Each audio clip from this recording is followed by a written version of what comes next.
है, बहुत जगह पर कटता है, नहीं कटता है, एक ही पर हो गया हमारा, एक ही पर, क्या चीज, एक ही पर। तो हम कहेंगे हमारा जो है एक ही पर सूत गया ना जी, एक ही पर सूत जाएगा, इसका मतलब सब बराबर दोस्तों अपने में नहीं रहता बराबर, तो एक के पर सूत जाएगा, इसी को बोलते हैं समपाती। क्या बोलते हैं जी, समपाती। क्या बोलते हैं जी, समपाती। क्या बोलते हैं बुआ, समपाती। क्या बोलते हैं बुआ, समपाती।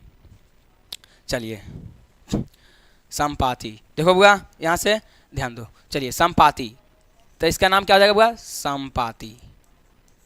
तो संपाति होने के लिए क्या चीज, क्या है शर्त, a1 बटा a2 बराबर b1 बटा b2 बराबर c1 बटा c2। दिक्कत, कोई दिक्कत है मेरे मित्र, नहीं। यहां से देखिएगा, कोई हल नहीं होने के लिए, कोई हल नहीं होने के लिए आपको बताए थे हम, यहां पर कोई हल नहीं होने के लिए a1 बटा a2 बराबर a1 बटा a2 बराबर के b1 बटा के b2 बराबर नहीं होगा c1 बटा के c2। यहाँ पर देखिएगा e बराबर नहीं होगा c1 बटा c2, जब ये दोनों बराबर हो जाए, अगला भी चेक करेंगे तो c1 बटा नहीं होगा, तो बोलेंगे इसका कोई हल नहीं है, इसका कोई हल नहीं है, इसका कोई हल नहीं होगा, इसका कोई हल नहीं होगा। मतलब कोई हल नहीं किसका होता है, असंगत समीकरण का कोई हल नहीं होता है। इसका समीकरण देख लीजिए आप, a1 बटा a2 b1 बटा b2 बराबर।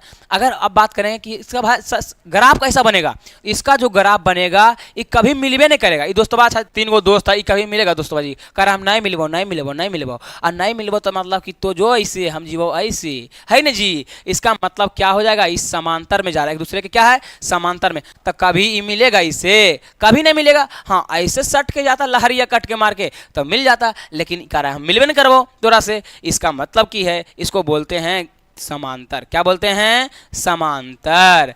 तो कोई हल नहीं होने के लिए इसका ग्राफ क्या होता है, समांतर होता है। और a1 बटा a2 बराबर b1 बटा b2 बराबर c1 बटा c2 नहीं होता है। a1 बटा a2 बराबर b1 बटा b2 बराबर नहीं है c1 बटा c2 के। तो इतना चीज आपको समझ में आया है, आपको बेहतरीन से आपको समझ में आया होगा इस चीज को हम गारंटी लेते हैं कि आपको समझ में सारी बात आपको समझ में आ गया होगा।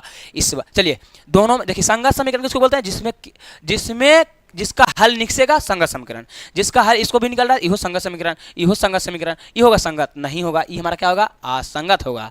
अब बताओ ये विरोधी है कि अविरोधी, ये विरोधी है कि अविरोधी, बताइए।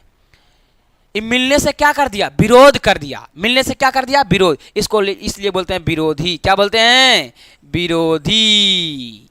विरोधी। इसको क्या बोलते हैं, अविरोधी। अविरोधी है ना, क्योंकि मिल गया, विरोध कहाँ किया, मिलने से विरोध नहीं किया, ठीक है, ये हमारा विरोधी हो गया। चलिए तो इतना चीज आपको देख रहे हैं, कॉन्सेप्ट था ये, आपको तो क्लियर करें हम इसको।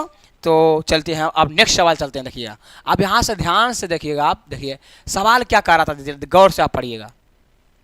देखिए यही सवाल था ने, देखिए क्या कर रहा है, के किस मान के लिए समीकरण निकाय इतना इतना है इतना है। देखो समीकरण हम आपको लिख देते हैं, समीकरण क्या है समझिएगा पहले। ये जब भी रहेगा आपको समीकरण युग्म के रूप में रहेगा, जोड़ा के रूप में रहेगा। देखिए